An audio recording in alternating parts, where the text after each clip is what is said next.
You have 1 day to get out of this house, my daughter said. My grandson added, You're not even my real grandma. I smiled, pulled out a document, and said, Actually, you have 24 hours to find a new place to live. I'm glad to have you here. Follow my story until the end and comment the city you're watching from, so I can see how far my story has reached. You have 1 day to get out of this house. The words hit me like a physical blow. I stood there in the kitchen doorway, my arthritic hands still gripping the dish towel I'd been using to dry the breakfast plates. Oakley's face was twisted with an anger I'd seen building for months, but hearing it directed at me with such venom made my chest tighten. Oakley, please, I whispered, my voice barely audible. This is my home too. She laughed, a harsh sound that made me flinch. Your home? Mom, you've been living here rent-free for 3 years. 3 years of me supporting you, feeding you, putting a roof over your head. And what do I get in return? Nothing but complaints and judgment. I wanted to tell her that wasn't true. I wanted to remind her of all the nights I'd stayed up with Kent when he was sick, all the meals I'd cooked, all the laundry I'd folded, all the cleaning I'd done without being asked. But the words stuck in my throat like always. Kent appeared in the doorway behind his mother, his 15-year-old frame already taller than mine. The boy I'd helped raise, the child I'd sung to sleep, read stories to, bandaged scraped knees for, the grandson I'd loved with every fiber of my being looked at me with the same cold disdain as his mother. Finally, he said, rolling his eyes. Maybe now I can have friends over without being embarrassed. The casual cruelty in his voice made my knees weak. I reached out to steady myself against the counter, and something in that gesture seemed to irritate him further. God, you're so dramatic, he continued, his voice gaining confidence from his mother's approving nod.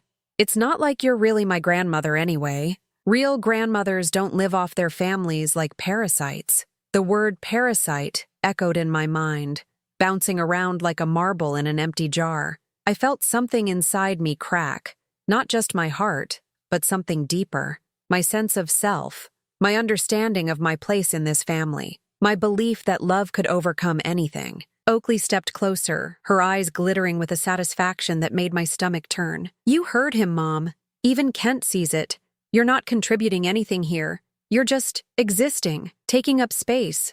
I looked around the kitchen I'd organized, at the living room where I'd spent countless evenings helping Kent with homework, at the photos on the refrigerator that included me in better times. When had I become invisible in my own life? I raised you, I said quietly, the words feeling foreign on my tongue. I rarely defended myself anymore. It was easier to just absorb their frustration and move on. Barely, Oakley shot back. You were always working, always stressed, always making me feel guilty for wanting things other kids had. And now you expect me to take care of you because you didn't plan for your retirement properly? The unfairness of it took my breath away. Every double shift I'd worked had been for her. Every overtime hour, every missed social event, every sacrifice had been to give her opportunities I'd never had. But explaining that now would only make me sound pathetic. Kent crossed his arms, mimicking his mother's stance. My friends think it's weird that you live here. Like, why can't you get your own place? My friend Jason's grandmother has this cool condo and takes him on vacations and stuff. You just make our house smell like old people. Each word was a small knife, precisely placed to cause maximum damage. I wondered when he'd learned to be so cruel, or if I'd simply been too blind to see it developing. Where am I supposed to go? I asked, hating how small my voice sounded. Oakley shrugged. That's not my problem anymore. Maybe one of those senior living places. They have programs for people who can't afford it on their own. The suggestion hung in the air like a threat. I'd visited those places when I was looking for options for my own mother years ago. The smell of disinfectant and despair, the vacant stares, the way the staff talked to residents like children. The thought made my hands shake. I need more time, I said. A day isn't enough to find somewhere to live. You've had 3 years to figure this out, Oakley replied coldly. I'm done enabling your dependency. It's not healthy for any of us. She turned to Kent, her voice becoming warm and maternal in a way it never was when she addressed me. Go start your homework, honey. Grandma and I need to finish talking. Kent grinned, clearly pleased to be dismissed from witness duty but satisfied with the damage he'd helped inflict. As he walked away, I heard him mutter, "Finally, some peace and quiet." When we were alone, Oakley's expression softened slightly, but not with kindness. It was the look of someone about to deliver a final blow. "Mom, I know this seems harsh, but it's for your own good. You need to learn to be independent again. You've become too comfortable depending on others." The irony wasn't lost on me. This from the woman who'd called me crying at midnight when Kent was a toddler, and she couldn't handle being a single mother. This from the daughter who'd begged me to move in when her ex-husband stopped paying child support. This from the child I'd sacrificed everything for. But I didn't say any of that. Instead, I nodded slowly, feeling something shift inside me. Not broken this time, but hardened, like steel being forged in fire. "I understand," I said quietly. Oakley looked surprised by my compliance. She'd probably expected tears, begging, maybe even threats to call other family members. But I just stood there, looking at her with new eyes. "Good," she said, though she sounded uncertain now. "I mean, this is really for the best. You'll see." I walked slowly to my room, feeling their eyes on my back. Behind me, I heard Oakley on the phone, probably calling her sister to complain about what a burden I'd become. The familiar sting of being discussed like an object rather than a person washed over me. In my room, I sat on the bed I'd bought with my own money and looked around at my modest possessions. Photos of Oakley and Kent, books I'd accumulated over decades, the jewelry box my mother had given me. Such a small life when viewed through their eyes. But as I sat there, something strange happened. Instead of the usual despair that followed these confrontations, I felt a calm clarity settling over me. They wanted me gone? Fine. They thought I was powerless? We'd see about that. I reached into my nightstand drawer and pulled out a manila folder I'd hoped never to need. Inside were documents that would change everything. Documents that proved just how wrong they were about who held the power in this house. Tomorrow, when I was supposed to be packing my things in shame, I would show them exactly who Paulette Morrison really was. I didn't sleep that night. How could I? Every time I closed my eyes, I heard Kent's voice calling me a parasite, saw Oakley's satisfied smirk as she delivered her ultimatum. But lying there in the darkness, other memories began to surface. Memories I'd buried under years of trying to keep the peace. I remembered the phone call that changed everything 3 years ago. Oakley's voice had been shaking, desperate in a way I hadn't heard since she was a little girl afraid of thunderstorms. "Mom, I don't know what to do. David stopped sending child support checks. The bank is threatening foreclosure. I might lose the house." She'd been crying, really crying, not the manipulative tears she'd perfected as a teenager. And like always, my maternal instincts kicked in before my common sense could catch up. "How much do you need?" I'd asked, already calculating how much I could pull from my retirement savings. "I don't know. Maybe? Maybe you could come stay with us for a while. Help with Kent and the house payments? Just until I get back on my feet." Just until. Those words had been the beginning of the end of my independence. I'd sold my small but comfortable apartment, the one I'd worked for 30 years to pay off. I'd liquidated my savings account, cashed in bonds, even sold my mother's engagement ring, all to help Oakley keep this house, the house she now claimed was hers alone. The first few months hadn't been too bad. Oakley had been grateful then, almost like the daughter I remembered from better times. She'd included me in decisions, asked for my advice, even thanked me for the sacrifices I was making. But gratitude, I'd learned, has a short shelf life. By the 6-month mark, my presence had become expected rather than appreciated. By the first year, I'd somehow transformed from savior to burden. The woman who'd begged me to save her home was now treating me like an unwelcome guest who'd overstayed her welcome. I thought about all the small humiliations that had accumulated over the years. The way Oakley introduced me to her friends. "This is my mother. She's staying with us for a while." Never, "This is my mother who saved our house," or even just, "This is my mother, Paulette."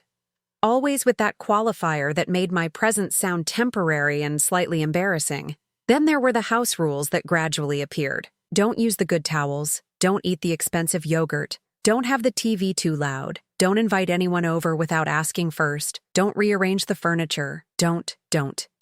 I'd watched myself shrink, both physically and emotionally, trying to take up less space in a house I'd helped save. The worst part was watching Kent change. When I'd first moved in, he'd been 12 and still sweet.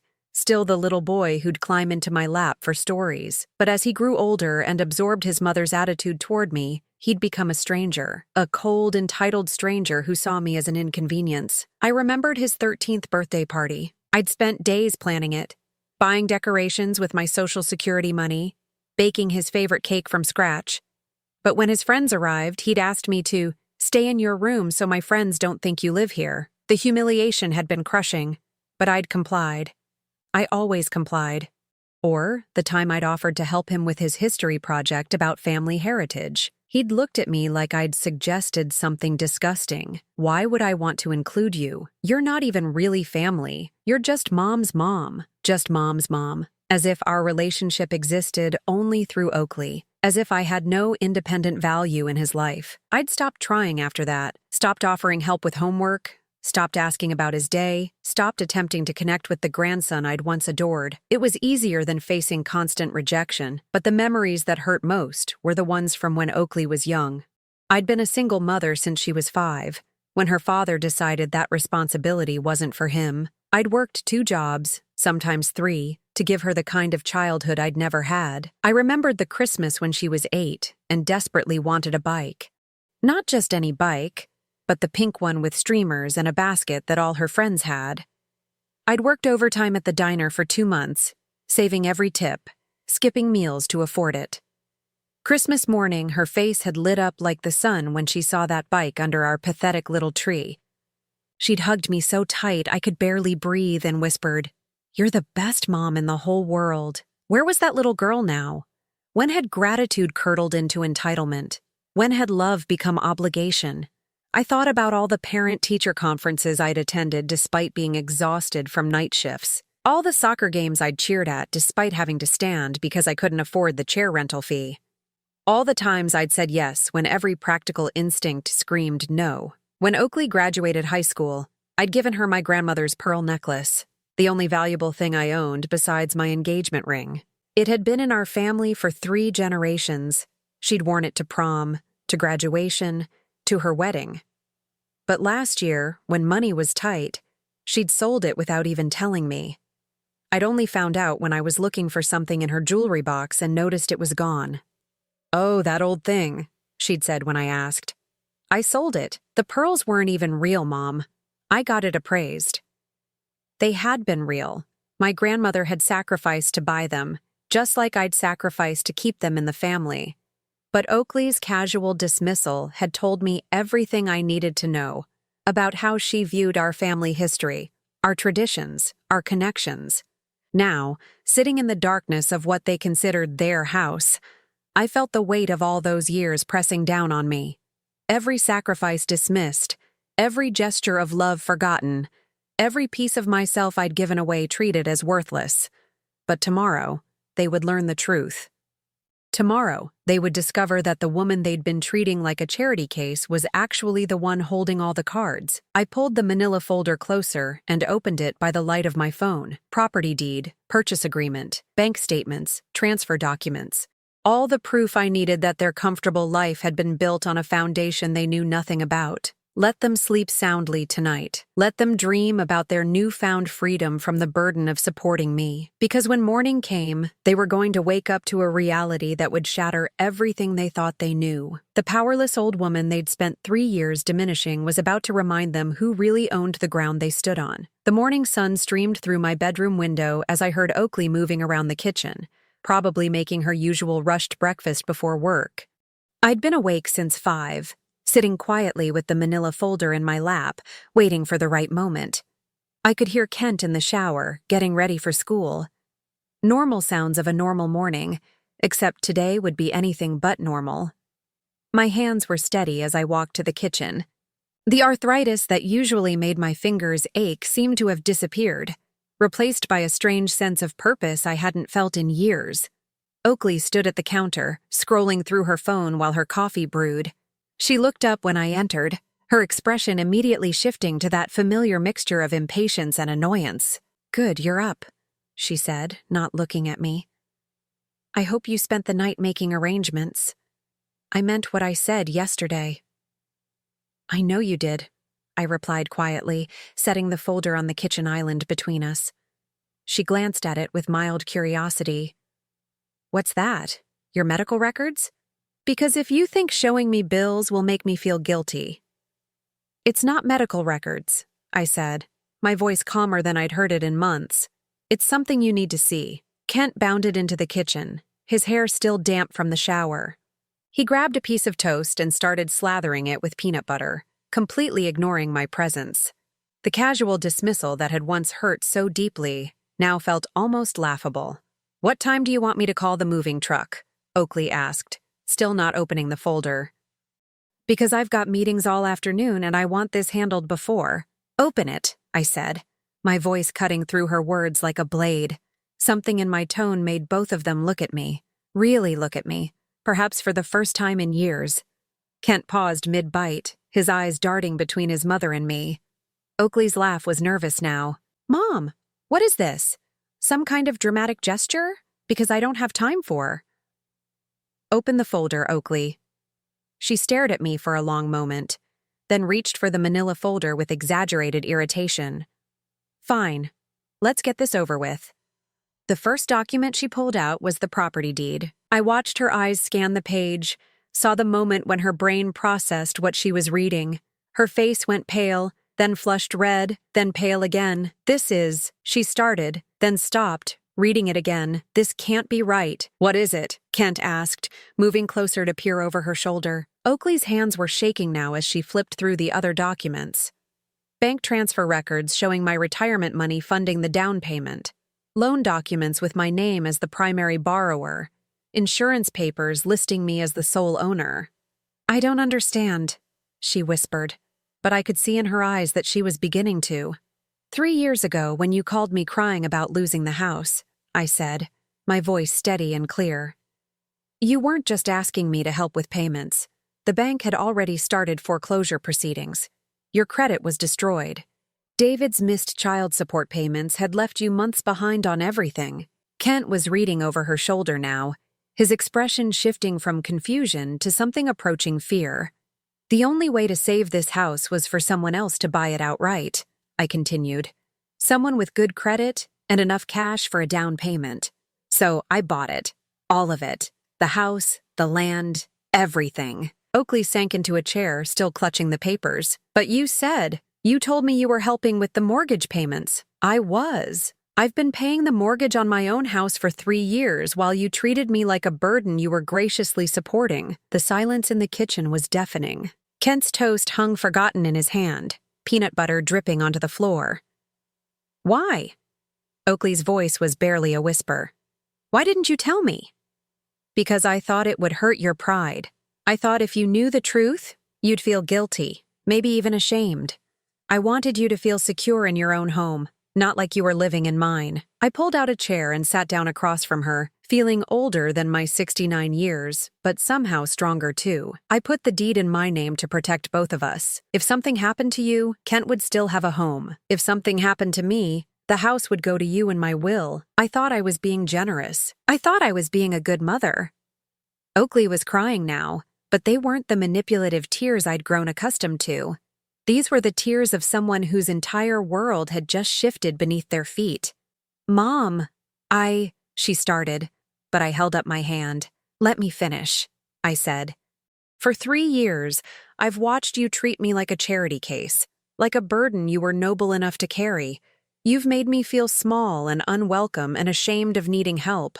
You've let your son speak to me in ways that would have gotten you grounded for a month when you were his age." Kent flinched at that, finally understanding that his casual cruelty hadn't gone unnoticed. "And yesterday," I continued, "you told me I had one day to get out of your house. You made me feel like a parasite, like someone taking advantage of your generosity." I reached across the table and gently took the deed from Oakley's trembling hands. "But this isn't your house, sweetheart. It's mine. It's been mine for 3 years. And if anyone needs to find somewhere else to live, it's not me." The color drained completely from Oakley's face. You can't be serious. Yesterday, Kent told me I wasn't really his grandmother. You told me I was a burden, that I was taking up space, that I wasn't contributing anything. I folded the deed carefully and put it back in the folder. Well, now you know exactly what I've been contributing. Kent dropped his toast, the sound of it hitting the floor echoing in the stunned silence. Grandma, he said, and hearing him use that word again after so long made my chest tight. I didn't mean. Yes, you did, I said gently but firmly. You both did, and that's okay, because now we're all clear about where we stand. Oakley was hyperventilating now, her breath coming in short gasps. Mom, please. I was angry yesterday. I was stressed about work and money, and I didn't mean those things. Yes, you did, I repeated. And you've meant them for a long time.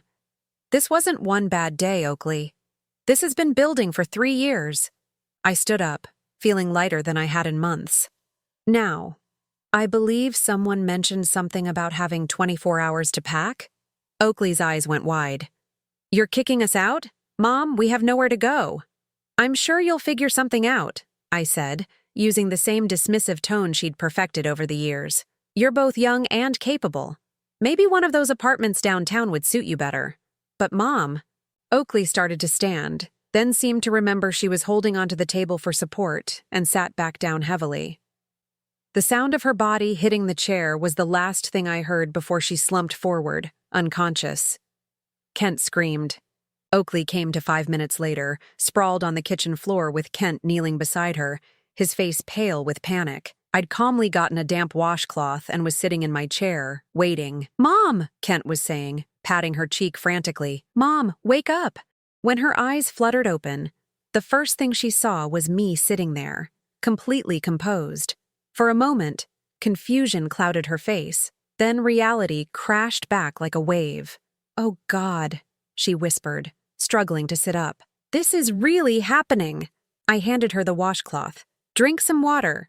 Slowly, she accepted it with shaking hands, her eyes never leaving my face. Looking for some sign that this was all an elaborate joke, perhaps. Some indication that her pushover mother would cave and take it all back. She wouldn't find it. Grandma, Kent said, and his voice cracked on the word. Please, we're sorry. We didn't know. Didn't know what?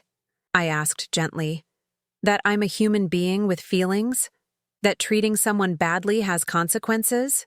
That actions matter? He flinched like I'd slapped him.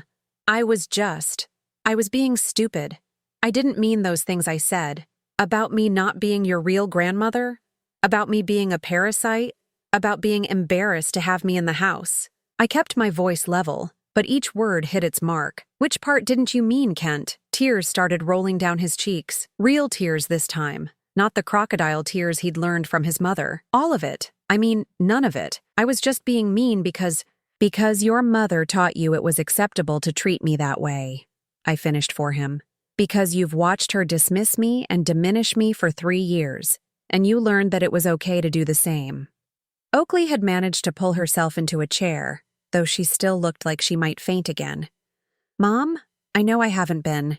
I know I've made mistakes, but you can't just throw us out. We're family. The word family hung in the air between us like a challenge. Family? I repeated slowly. Is that what we are? Because yesterday you made it very clear that I wasn't family. I was a burden, a parasite, someone taking advantage of your generosity. I was angry, she said desperately. People say things when they're angry, you know that. Do they? I asked. Because when I was angry about you selling my grandmother's pearls without asking, I didn't call you names. When I was hurt that you never included me in family photos anymore, I didn't threaten to kick you out. When I was lonely, because both of you treated me like I was invisible, I didn't make you feel unwelcome in your own home. Each example hit like a physical blow. I could see them both remembering, recognizing the truth in what I was saying. But I did make you feel unwelcome, Oakley whispered. Didn't I? Yes, I said simply. You did. Kent was crying harder now. We can change. I can be better. I promise. Can you?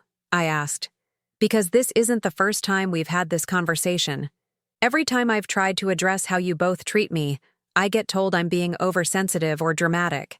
Every time I've asked for basic respect, I've been made to feel like I'm asking for too much. I reached for the folder again and pulled out another set of documents. Do you want to know what else I've been paying for? Oakley's face went even paler, if that was possible. What do you mean? Kent's school fees. The private school you told everyone you were sacrificing to afford? I've been paying that tuition since he started there. Every month, $200 from my Social Security check. Kent's mouth fell open. But Mom said, "Your mother has told you a lot of things that weren't exactly true," I said. The car insurance on that Honda you drive to school? Mine. The health insurance that covers your dental work and your sports physicals? Mine. The internet bill so you can play your video games? Also mine. I spread the statements across the table like a poker player revealing a winning hand. The grocery bills, the utility payments, the property taxes, the homeowner's insurance. Should I go on? Oakley was making small gasping sounds like a fish out of water. I thought. I was contributing too. My salary. Your salary barely covers your car payment and your credit card bills, I said. I've been supporting this entire household while you told yourself you were supporting me. The truth settled over the kitchen like a heavy blanket. Kent looked between his mother and me, clearly trying to process this complete reversal of everything he'd believed. So when you said I was taking up space, I continued, what you really meant was that I was taking up space in the house I own, eating food I buy, using utilities I pay for, while contributing nothing but the labor that keeps this household running. Mom? Oakley's voice was barely audible. I didn't know. I swear I didn't know it was that much. You didn't want to know, I corrected. There's a difference. You wanted to believe you were the generous daughter taking care of her helpless mother because it made you feel good about yourself. It made you feel powerful and noble and in control.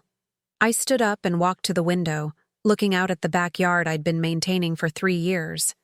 The garden I'd planted, the fence I'd had repaired, the deck I'd had restained. But the truth is, you've been living off me while treating me like a burden. You've been raising your son to disrespect the woman who's actually supporting him. You've been playing house with my money while making me feel grateful for the privilege. When I turned back around, they were both staring at me with expressions I'd never seen before. Not anger or irritation or dismissal. Something closer to fear. 24 hours, I said quietly. That's what you gave me. So that's what I'm giving you. But where will we go? Kent asked, his voice small and young. I don't know, I admitted. But I'm sure you'll figure something out. After all, you're both young and capable. You have each other. You have options I never had when I was starting over. Oakley gripped the edge of the table. You're really going to do this? You're really going to make us homeless? I'm not making you anything, I said. I'm simply taking back ownership of my own life. You wanted me gone? Fine. Now you can be gone instead. But we're sorry, Kent burst out. We said we were sorry. Sorry you got caught, I said gently. Sorry you're facing consequences. But are you sorry for how you treated me? Or are you sorry that treating me badly turned out to be a mistake? The question hung in the air, unanswered because we all knew what the truth was. I picked up my folder and headed toward my room. You have until tomorrow morning. I'd suggest you start making phone calls. Behind me, I could hear Oakley sobbing and Kent trying to comfort her. The sounds that once would have broken my heart and sent me rushing back to fix everything now just felt like noise. For the first time in 3 years, I was the one in control of my own destiny. And it felt incredible. The house felt different the moment their car pulled out of the driveway. Not empty, liberated. Like a breath I'd been holding for 3 years had finally been released. They'd left that morning with whatever they could fit in Oakley's Honda and a U-Haul trailer Kent had rented with money borrowed from his father. The same father who'd abandoned them years ago but suddenly became available when they needed somewhere to stay. Funny how that worked. Oakley had tried one last manipulation at the door, Kent clinging to her side like he was 12 again instead of 15. Mom, please, she'd whispered, her eyes red from crying. Just give us another chance. We can make this work. But her idea of making it work was for me to pretend the last 3 years hadn't happened, to go back to being grateful for scraps of attention while paying for the privilege. You'll always have a chance to earn your way back into my life, I'd told her, but it will be on my terms, not yours. The look she'd given me then was pure shock. Her pushover mother, setting terms? It was like watching someone discover that their pet goldfish had grown teeth. Now, standing in my kitchen, I felt like I was seeing the space clearly for the first time in years. The cabinet doors Oakley had insisted on keeping closed because open shelving looks cheap. The expensive coffee maker I wasn't allowed to use because you don't know how to work it properly. The breakfast nook where I'd been relegated to eating my meals while they sat at the good dining table. I opened every single cabinet door. I made myself a latte with the fancy machine. I sat at the head of the dining table and spread my papers across its entire surface. The silence was magnificent. My phone had been ringing all day. First Oakley, then Kent, then Oakley's sister Beth, who'd apparently been designated as the family negotiator. "Aunt Paulette, this is crazy," Beth had said when I finally answered. "Oakley told me what happened, and I think there's been some kind of misunderstanding." "No misunderstanding," I'd replied calmly. "Just a long overdue correction." "But they're family. You can't just throw family out on the street." I'd laughed at that, surprising myself with how bitter it sounded. "Beth, when was the last time Oakley invited you to a family gathering that included me? When was the last time Kent mentioned me when he talked about his family?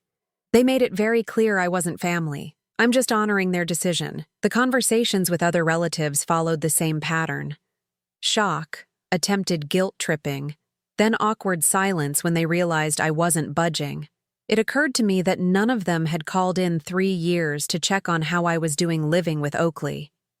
None of them had noticed that I'd gradually disappeared from family photos and holiday celebrations. But the moment there were consequences for that exclusion, suddenly everyone cared about family unity. By evening, I'd unplugged the phone entirely. I spent the next few days rediscovering my own house. I moved my belongings from the cramped back bedroom to the master suite Oakley had claimed as her own. I rearranged furniture, opened curtains that had been kept closed, and played my music as loud as I wanted. In Oakley's closet, I found boxes of my things that had been stored away temporarily 3 years ago. Photos of my parents, books I'd thought were lost, the china set I'd inherited from my grandmother. All hidden away because they didn't fit Oakley's aesthetic. I found my grandmother's recipe box tucked behind winter coats I'd never seen Oakley wear.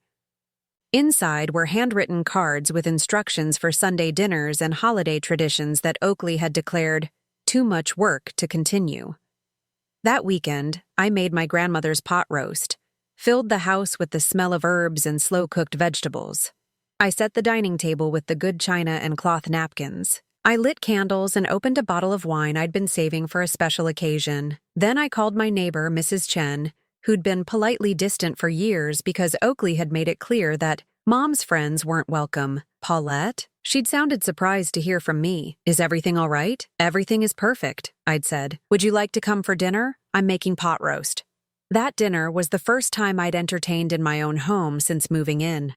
Mrs. Chen brought her sister, who brought her friend Margaret, and by the end of the evening, my house was filled with laughter and conversation in a way it never had been with Oakley and Kent. "This house has such good energy," Margaret had said, looking around the living room. "So warm and welcoming." If only she knew how unwelcoming it had felt just a week ago. The phone calls from Oakley became more desperate as the days passed. She'd moved in with David temporarily, but his new girlfriend wasn't happy about the arrangement. Kent was sleeping on a couch and complaining constantly about missing his friends and his school.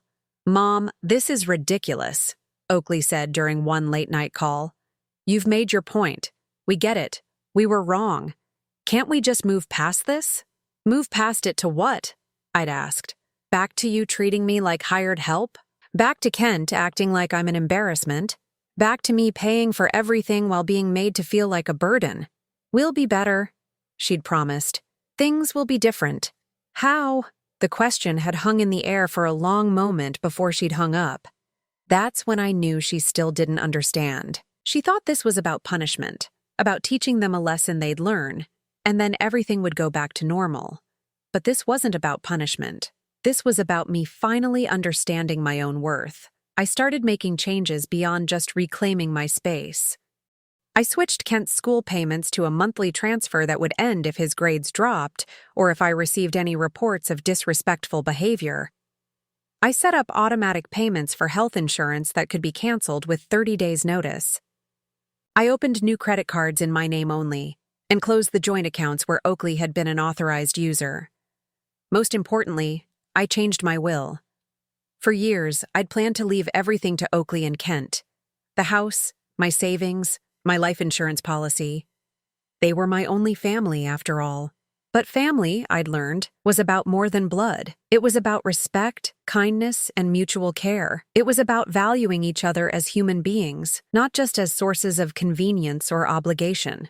I made an appointment with my lawyer and created a new will that established a trust for Kent's education, but only if he maintained certain standards of behavior and academic performance. The house and remaining assets would go to charities that supported elderly people who'd been mistreated by their families. Oakley would inherit exactly what she'd told me I was worth.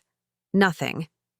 3 weeks after they'd moved out, I was watering the plants in my front garden when a car pulled up.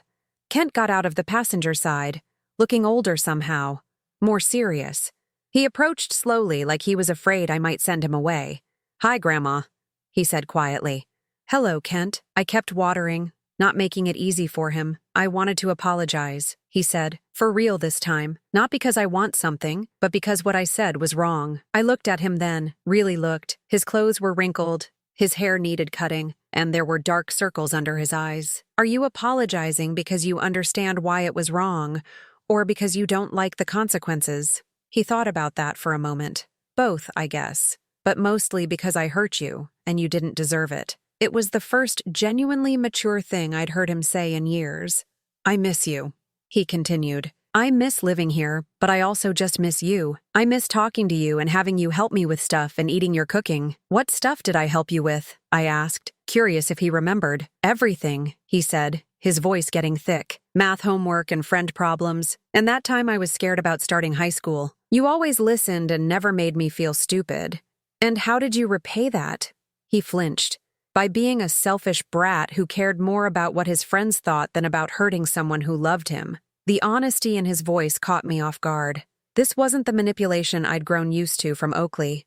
This was genuine remorse. "Your mother doesn't know you're here, does she?" He shook his head. "She thinks I'm at basketball practice. But I wanted to come by myself because this is between you and me, isn't it? What I said to you. Smart boy. Smarter than his mother, certainly. What do you want from me, Kent?" "I want to know if there's any way I can earn your forgiveness. And maybe someday earn the right to be your grandson again." The phrase, "earn the right," told me everything I needed to know about how much his perspective had changed. "That depends," I said. "Are you willing to do the work even if your mother isn't?" 6 months later, I was sitting on my back deck, watching the sunset paint the sky in shades of gold and pink. The garden was thriving, the roses I'd planted were beginning to bloom, and the house behind me hummed with the quiet contentment of a space that was truly mine. Kent had kept his word. Every week, he'd find a way to visit, sometimes claiming basketball practice, sometimes saying he was studying at the library. We'd started slowly, with him helping me with yard work while we talked about school, friends, and life. The transformation in him was remarkable. Without his mother's constant reinforcement of his entitlement, he'd begun to remember who he used to be. The sweet, thoughtful boy I'd helped raise was still there underneath the teenage bravado. He'd brought his report card last week. Straight A's for the first time in 2 years. "I figured if you're paying for my education, I should probably take it seriously," he'd said, and I'd heard genuine pride in his voice. We'd established rules for our relationship. He would treat me with respect, period. He would acknowledge my role in his life openly, not hide it from friends or pretend I didn't matter. Most importantly, he would never again use my love for him as a weapon against me. In return, I continued to support his education and included him in my daily life. We cooked together on Sundays, and I'd started teaching him some of my grandmother's recipes. He'd even brought a friend over once, introducing me as My awesome grandmother who makes the best chocolate chip cookies in the state. The pride I'd felt in that moment was worth every painful day of the past 3 years. Oakley, on the other hand, remained stubborn. She'd tried everything from guilt trips to bribes to get back into my good graces. She'd shown up with flowers, with apology letters, with promises to change. She'd even offered to pay rent to live in her old room. But she still didn't understand the fundamental issue. I said I was sorry, she'd argued during our last conversation. How many times do I have to apologize before you forgive me? It's not about the number of apologies, I'd explained patiently. It's about understanding what you're apologizing for. I treated you badly. I was ungrateful. I hurt your feelings. What else do you want me to say? I want you to understand why you treated me badly. I want you to recognize the pattern of behavior that led to this moment, and I want you to do the work to change it, not just promise to change. She'd hung up in frustration, and I hadn't heard from her since. The truth was, I wasn't sure Oakley was capable of the kind of self-reflection required for genuine change. She'd spent too many years believing she was the victim in every situation, the one who was owed rather than the one who owed. But I'd learned that I couldn't fix other people. I could only control my own choices and protect my own peace. My phone rang, interrupting my sunset meditation. Kent's name appeared on the screen. "Hi, Grandma," his voice was excited. "Guess what? I got accepted to the summer program at the university, the one for high school students interested in engineering." "That's wonderful," I said, and meant it. "When does it start?" "Next month. And Grandma, I put you down as my emergency contact. I hope that's okay." The significance of that gesture wasn't lost on me. For the first time in years, I was being acknowledged as a primary person in his life, not hidden away like a shameful secret. "Of course it's okay," I said. "I'm proud of you, Kent. I couldn't have done it without you," he said quietly. "Not just the money for the application, but you believing in me again. It made me want to be someone worth believing in." After we hung up, I sat in the gathering darkness, feeling a deep sense of satisfaction. Not the bitter satisfaction of revenge, but the warm satisfaction of self-respect restored.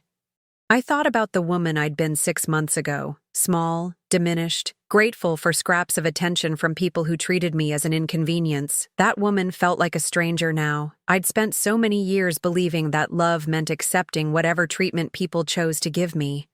That being a good mother meant sacrificing my dignity along with my money. That keeping the peace was more important than demanding respect. But I'd learned that real love, the kind worth having, required mutual respect. That good relationships were built on appreciation, not exploitation. And that sometimes, the most loving thing you could do was refuse to enable someone's worst behavior. My doorbell rang, surprising me.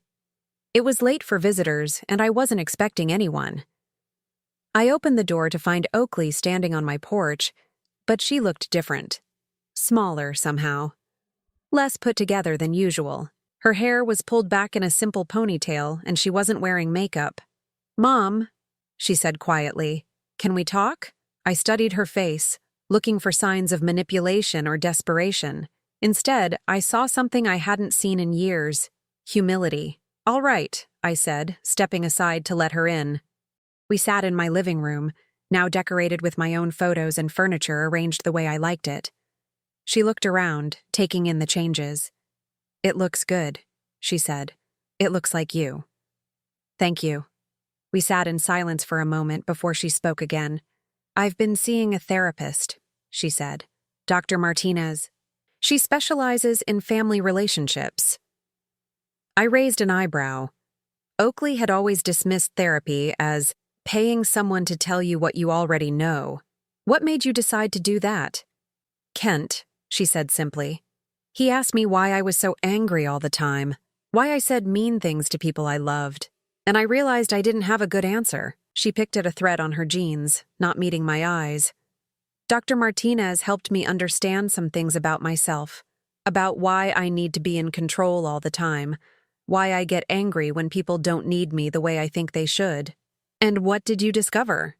"That I was terrified," she said, her voice barely above a whisper. "Terrified that if people didn't need me, they'd leave, like Dad did.